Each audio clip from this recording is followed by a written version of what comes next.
सब भक्तों को राधे राधे। बैसाख की कहानी। एक राजा था। वह सुबह जल्दी उठकर बैसाख के महीने में गंगा जी में नहाता था और कहता था कि मेरे से पहले कोई भी गंगा जी में नहीं नहाए। एक बंदरिया थी जो राजा से पहले नहा कर चली जाती थी। जब राजा ने पानी हिलता हुआ और बिखरा हुआ देखा तो उसने पहरा बिठा दिया। सिपाहियों से कह दिया कि मुझसे पहले कोई भी नहीं नहाने पाए। गंगा जी के किनारे एक पेड़ था। उसके ऊपर बंदरिया बैठी रहती थी। डाली के सहारे उतरकर गंगा जी में नहा लेती और पेड़ पर जाकर बैठ जाती। बैसाख पूरा हो गया। उसे एक दिन सिपाही ने देख लिया। उसने देखा कि जब अंधेरे में उन्हें कुछ भी नहीं दिखता और उन्हें नींद आ जाती तो यह बंदरिया उस समय गंगा जी में नहाती।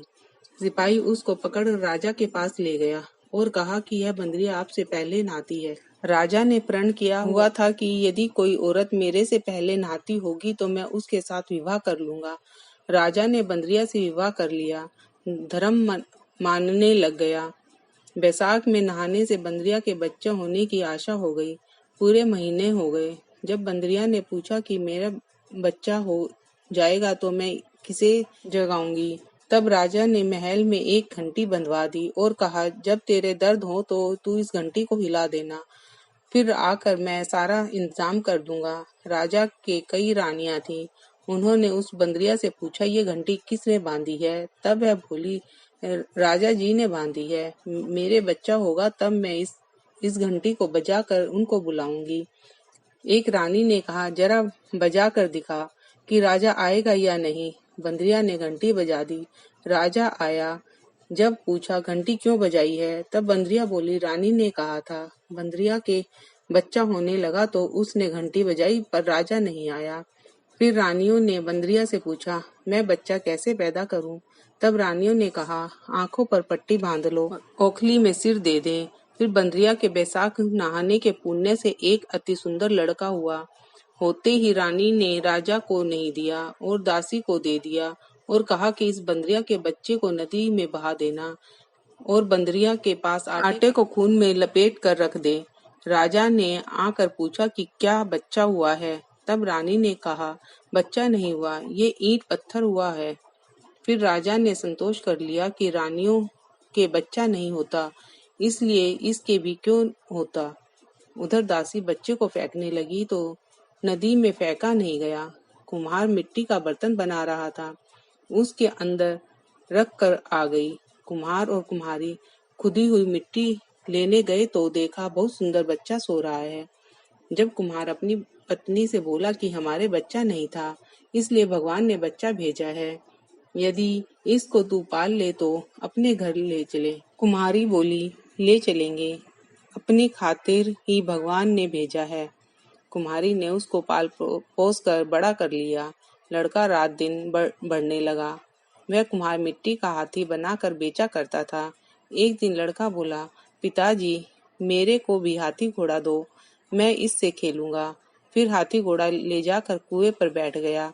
लड़के को सारी बात का पता लग गया कि मैं बंदरिया के हुआ था और रानियों ने मुझे मारने के लिए दासी को दे दिया था। कुएं पर दासियां पानी भरने के लिए आई तो वह दासियों को देखकर बोला कि मेरा मिट्टी का हाथी घोड़ा पानी पी लेगा।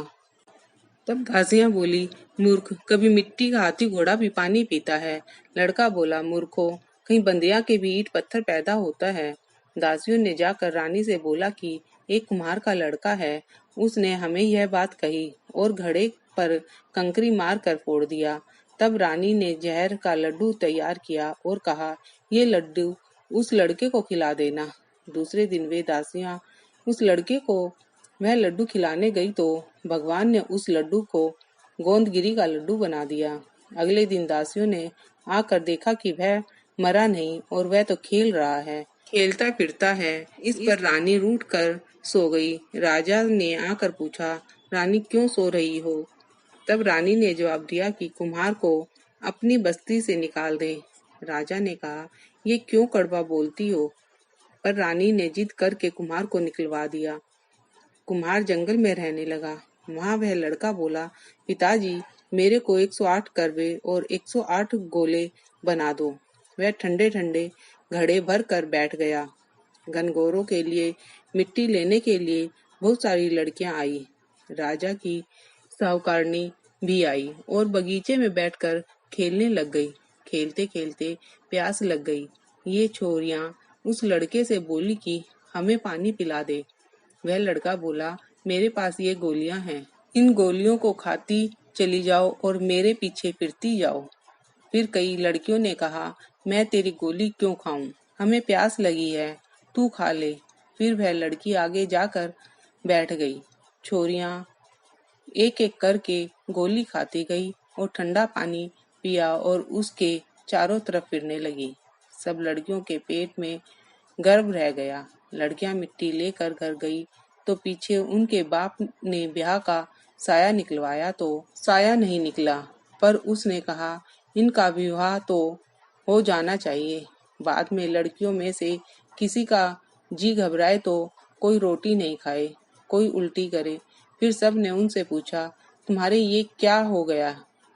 मुझे तो पता नहीं, मैं तो मिट्टी लेने गई थी। वहां पर कुम्हार का लड़का हमें एक एक गोली देता गया और पानी पिलाता गया और खुद बीच में बैठ गया और हमसे कहा तुम चारों तरफ फिरती रहना। यह बात सुनकर सबके बाप कुम्हार के लड़के के पास गए और बोले, हम अपनी लड़कियों का ब्याह तेरे साथ कैसे करेंगे? उसने सबके साथ फेरे लिए। कुम्हार बोला, आप बड़े आदमी हो, राजा रानी हो, मेरा बेटा ऐसा क्यों करेगा? पर सब कोई उसके साथ अपनी अपनी लड़कियों का विवाह कर गए। बहुत सा धन दौलत देकर अपनी लड़कियों को विदा कर दिया। इस तरह 108 बहुएं आ गई। फिर सबके लड़के भी हो गए और फिर 108 कमरे बनवा दिए। सब बहुओं के लिए भी कमरे बनवा दिए गए।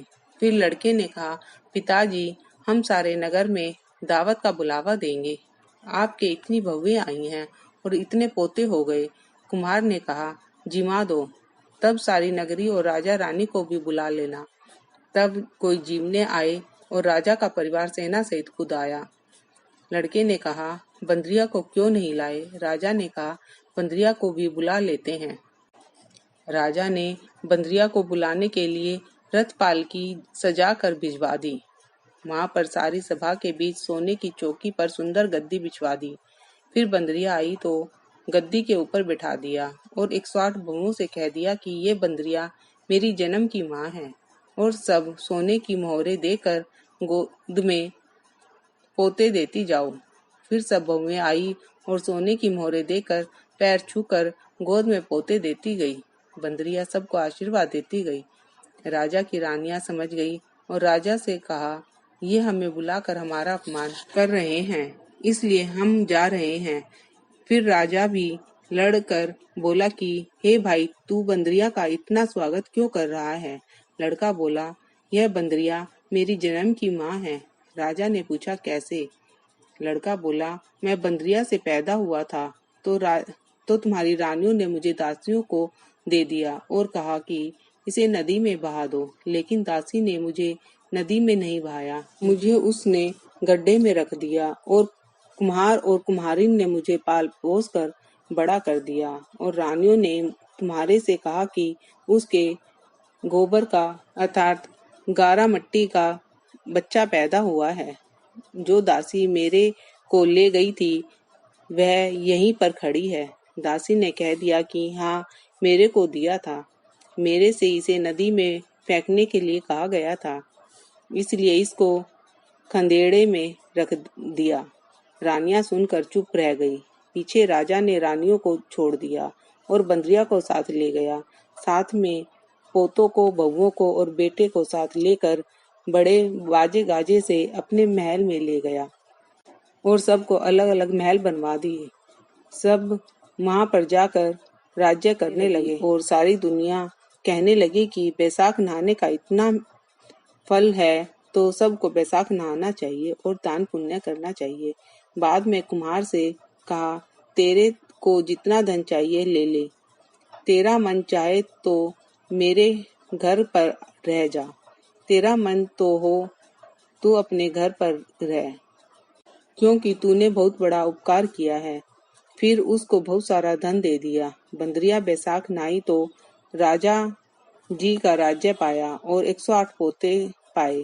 हे भगवान, जैसे बंदरिया को सुख संपत्ति दी वैसे ही सबको देना। जो कोई इस कहानी को कहता है और सुनता है, भगवान की कृपा से उसकी सब मनोकामनाएं पूर्ण होती हैं। बोलो सब श्रीमन नारायण नारायण हरि हरि, भजमन नारायण नारायण हरि। बोलो विष्णु भगवान की जय।